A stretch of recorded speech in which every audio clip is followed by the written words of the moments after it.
The cold grey mist clung to the Normandy coastline like a burial shroud. Dawn was still hours away. The English Channel stretched endlessly into darkness, salt spray mixed with the damp air. Everything smelled of wet concrete and seaweed. Another tedious morning watch had begun. Klaus Richter adjusted his binoculars with numb fingers. The 352nd Artillery Regiment officer had seen countless dawns from this same concrete bunker. Each morning brought the same empty horizon, the same gray water meeting gray sky. But something was different now. His breath caught in his throat. A thin dark line had materialized where ocean met heaven. Not clouds, not a weather pattern. Ships. The line grew thicker, darker, more defined. What started as a smudge became shapes. Individual vessels emerged from the gloom. Then more appeared behind them, and more still. Richter's hands trembled as he gripped the binoculars tighter. This wasn't possible. No fleet could be this massive. His tired eyes must be playing tricks. The horizon continued to fill with steel. Destroyer silhouettes cut sharp profiles against the lightening sky. Massive battleships loomed like floating fortresses. Countless smaller craft swarmed between them. A city of metal was sailing toward France. Understanding hit him like a physical blow. The invasion had begun, not at Calais where everyone expected. Right here, right now. His heart hammered against his ribs. Sweat beaded on his forehead despite the morning chill. The sheer scale defied comprehension. This moment would haunt German defenders forever. The sight that shattered their world appeared without warning. 1 second the channel was empty. The next it overflowed with Allied might. The Atlantic Wall had been Germany's great defensive gambit. Concrete bunkers lined the coast from Norway to Spain. Steel obstacles jutted from beaches like broken teeth. Millions of mines waited beneath sand and surf. German propaganda called it impregnable, an iron barrier against invasion. Hitler's fortress Europe made manifest in reinforced concrete. But Richter had spent years on the Eastern Front. He knew the difference between propaganda and battlefield reality. At 32, he carried the weariness of a veteran. His pragmatic mind saw the gaps others ignored. The wall was impressive on paper. In practice, it was stretched dangerously thin. Strong points could be isolated. Blind spots existed everywhere. Local farmers still used shortcuts through supposedly secure areas. His artillery battery commanded the approaches to what the Allies called Omaha Beach. 4 heavy cannons nestled in concrete casements. Their barrels could reach far into the channel when needed. From his observation post high on the bluff, he had perfect visibility. Day after day his crews drilled firing solutions. They maintained equipment. They waited. The invasion was always coming. Der Tag X, the day of days. But when? And where? German intelligence insisted the main assault would strike Calais. The shortest channel crossing made tactical sense. That's where the Wehrmacht concentrated its best units. The 15th Army waited there in strength. Normandy was considered a backwater, maybe suitable for diversionary attacks. Never the main event. This massive miscalculation would prove catastrophic. Allied deception operations had worked perfectly. Operation Fortitude convinced German leadership the real invasion would come elsewhere. Normandy's defenders found themselves dangerously exposed. Richter's unit mixed experienced Eastern Front veterans with teenage conscripts and older reservists. They were brave and dutiful, but they weren't the elite stormtroopers who conquered France in 1940. These were tired men holding an impossible line. The 352nd Infantry Division was better than most coastal units. That wasn't saying much given their circumstances. Field Marshal Rommel understood the situation better than his superiors. His whirlwind inspection tours resulted in frantic defensive improvements, millions of additional mines, thousands of beach obstacles the men nicknamed Rommel's asparagus. Rommel grasped a crucial truth Berlin seemed to ignore.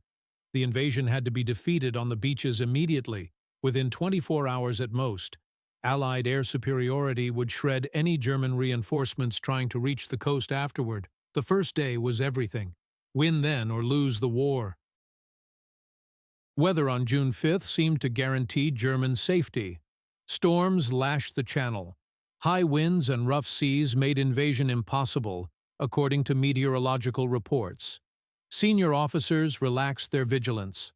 Rommel himself had left France. He was celebrating his wife's birthday in Germany.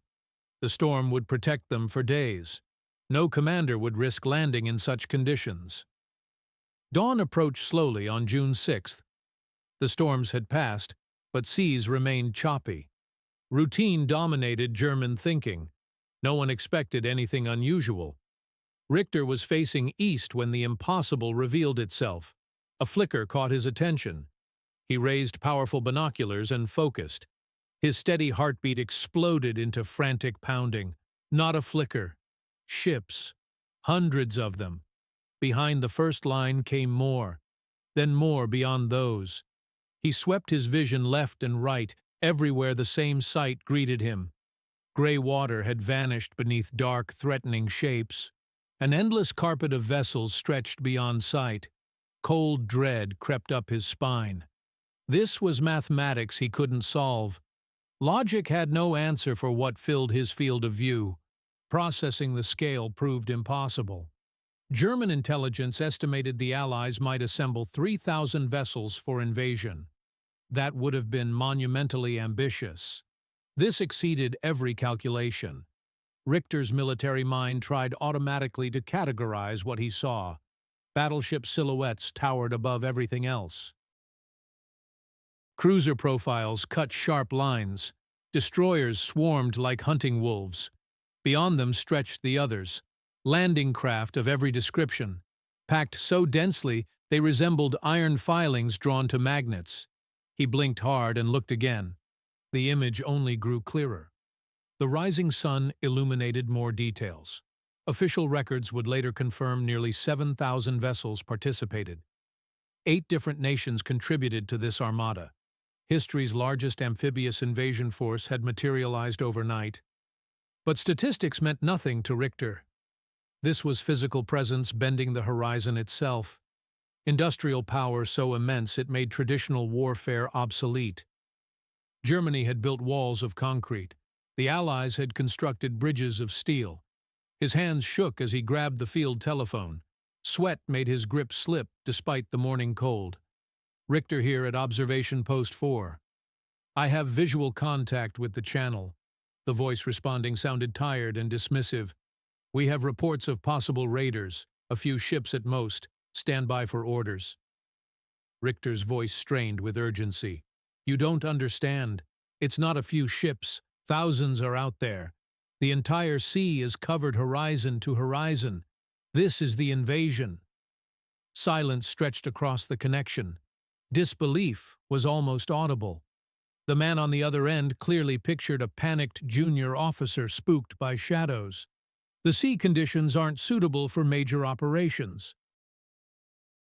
Our weather reports indicate impossible conditions for landing operations.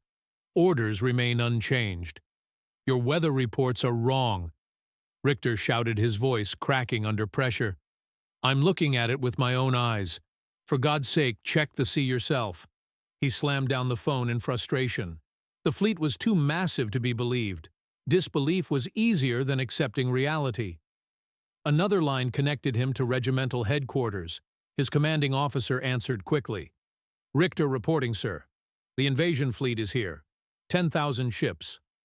The number was exaggerated but felt like an understatement.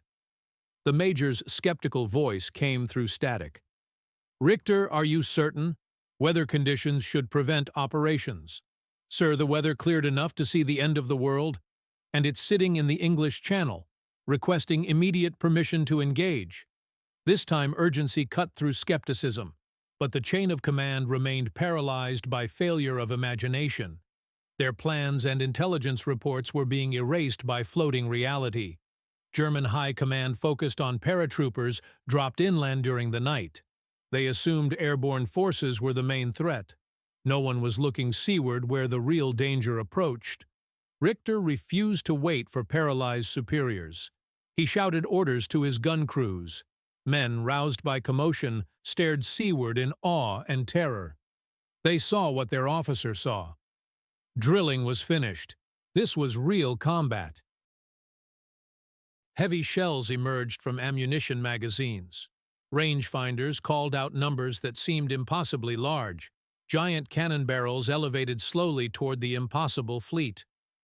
Through his binoculars, Richter watched landing craft forming assault waves. The vibration in the air carried sounds of thousands of engines.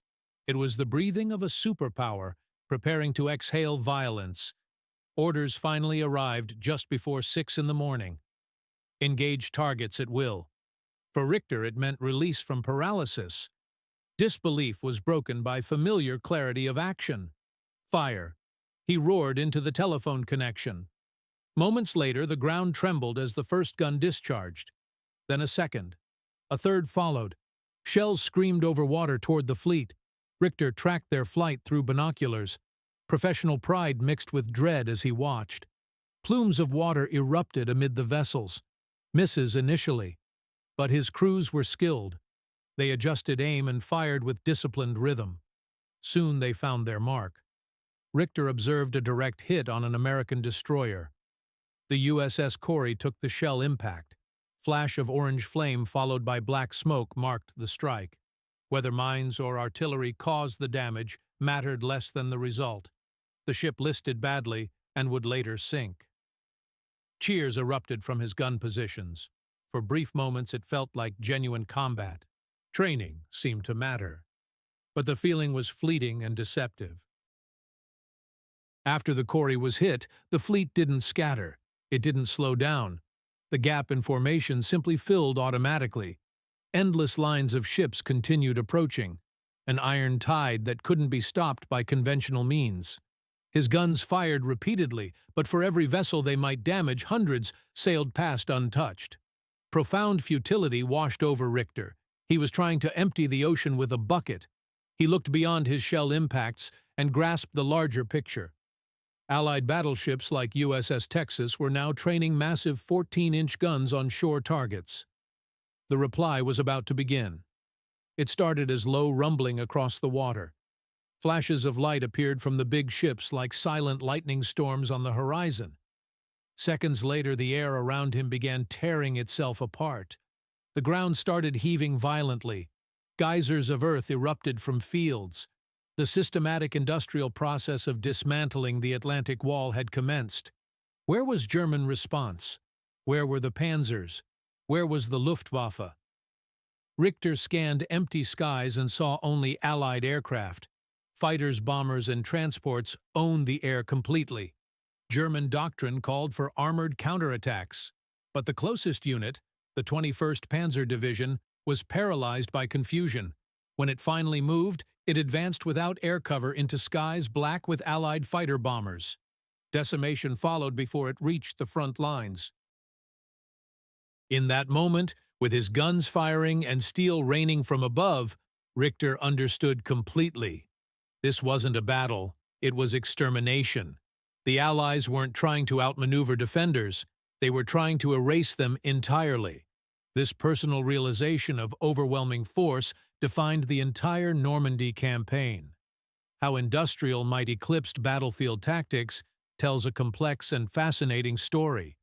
The lesser-known perspectives of history reveal crucial human truths often overlooked by traditional accounts. As naval bombardment intensified, something shifted in Richter's thinking. The tactical portion of his brain shut down completely. Cold, terrifying clarity replaced it. He no longer saw ships and soldiers through his trembling binoculars. He was seeing the system behind them, the factories that built this armada. Through his magnified vision, he looked past warships and pictured assembly lines of Detroit. Factories churning out trucks and engines on scales Germany couldn't dream of matching. The logistics of this invasion weren't miraculous. The ability to supply hundreds of thousands of men on hostile shores was simple mathematics of industrial output. He examined the sky filled with endless streams of transport planes and fighter bombers. On D-Day, the Luftwaffe flew perhaps 300 sorties across all of France. The Allies flew over 14,000. For every German plane in the sky, there were more than 40 Allied ones. The reason wasn't failure of German courage. It was the factories running 24 hours a day across America and Britain. Then there were the tanks. German Panzer reputation was fearsome. Tiger and Panther tanks were technologically superior. Allied crews respected and feared them. But that superiority was a strategic dead end. Complex, expensive, and difficult to produce. For every fearsome Tiger rolling off production lines, the Allies stamped out dozens of simpler but brutally effective Shermans. In 1944 alone, the United States would produce over 29,000 tanks. Germany's peak monthly production never topped 2,000 units. The Allies weren't planning to win tank battles through quality. They intended to bury panzers under mountains of steel. This was the new reality. The industrial equation of defeat was inescapable. All talk of willpower and ideological strength dissolved facing these numbers. Nazi ideology promised unified, determined people could triumph over decadent democracies. But here was proof ideology couldn't stop bombers. Willpower couldn't sink battleships. Richter felt profound, almost spiritual despair. He and his men were good soldiers. They were about to die not because they were outfought, but because they were outnumbered on scales defying comprehension. They were participants in contests already decided, finely crafted swords facing steam-powered drop hammers. Outcomes were never in doubt. He thought of propaganda posters and unshakable belief in final victory back home. All lies, not just political lies but mathematical ones. German high command must have known. They must have seen production charts. Yet they sent him and millions of others to fight unwinnable wars. No wonder psychological strain led to rising suicide rates among frontline officers in the war's final year. They weren't fighting soldiers from America, Britain, and Canada. They were fighting the full unrestrained power of global industrial complexes. As the sun climbed higher, theoretical became brutal reality. Naval bombardment reached crescendos of constant rolling thunder that never ceased. Concrete bunker walls shuddered violently. Dust rained from ceilings continuously. Through observation slits, Richter saw first waves of landing craft hitting shore. Higgins boats dropped ramps, disgorging American soldiers into surf. Machine guns in German pillboxes along Omaha Beach began chattering, tearing into ranks of first men ashore. From his vantage point, Richter witnessed terrible drama unfolding. Water turned red with blood. Bodies piled up on sand. The German 352nd Infantry Division was exacting horrific prices. For moments, it seemed defense was holding. Americans were pinned down under withering fire. But then the industrial equation asserted itself again. Allied destroyers, seeing the slaughter, did something suicidal and heroic simultaneously. They steamed directly toward shore. Some closed to within 1,000 yards, scraping hulls on sandbars. They turned guns on German bunkers, providing direct fire support that turned the tide on Omaha Beach. At the same time, strange new machines appeared. Richter watched amphibious trucks, the DUKW, seemingly drive directly out of ocean onto beach. He saw tanks crawling ashore, some equipped with giant flails to detonate mines. These were Hobart's funnies. Specialized armored vehicles the British developed to overcome exactly these defensive systems. Germans had nothing comparable. The beach scene below transformed from struggle into methodical annihilation process. German strongpoints were systematically blinded and destroyed by naval shells, tank rounds, and bombs. On Omaha Beach alone, the 352nd Division would suffer approximately 1,200 casualties that day. A staggering percentage of fighting strength wiped out in hours. Richter's battery was now a prime target. Shells landed closer and closer to his position. Direct hits on gun pits sent fireballs into air. Another gun was knocked out of action. Telephone lines went dead. He was isolated with his command shattered around him. He looked up at the sky one final time. It was a moving ceiling of Allied aircraft stretching beyond sight. On the sea, first waves of landing craft were being replaced by second and third waves. Beyond them, the vast Armada waited patiently, a conveyor belt of men and material that seemed capable of running forever. The Allies would land around 1,500 tanks on D-Day alone. Battle for beaches was still raging, but outcomes had already been decided. It was just matter of time and tonnage applied systematically. The war in Normandy would continue for 2 more brutal months. Fighting in hedgerows would prove costly for both sides, but it would change nothing fundamental. Every German tank destroyed was irreplaceable loss. Every Allied tank lost was replaced by 3 more within days. Every German soldier who fell left gaps that couldn't be filled. For Klaus Richter and thousands of German soldiers who survived that first day, the rest of the war became just epilogue.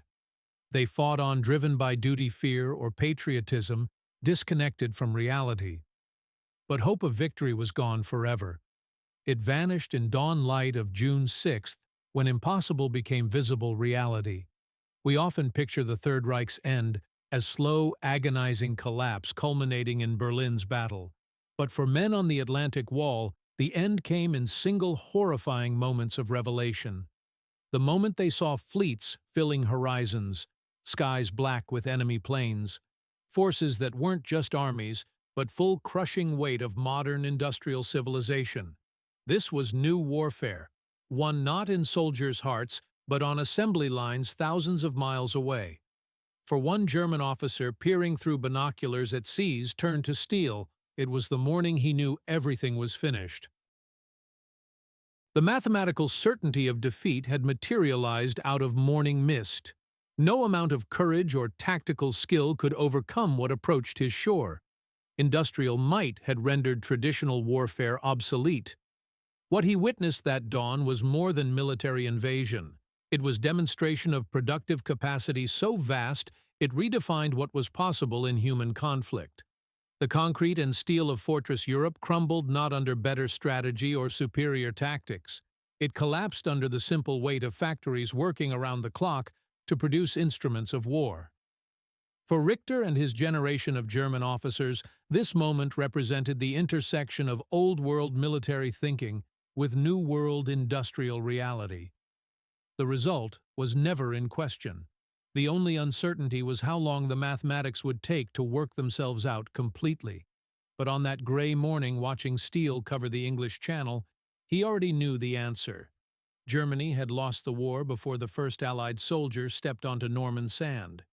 They lost it in the factories of Detroit and Pittsburgh and Birmingham. They lost it when they chose to fight nations that could replace losses faster than battles could inflict them. The Atlantic Wall was impressive engineering, but engineering couldn't overcome arithmetic, and the arithmetic floating in the Channel that morning was simply overwhelming.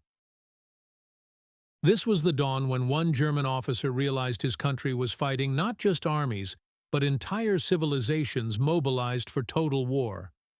The outcome was never really in doubt after that moment of terrible clarity.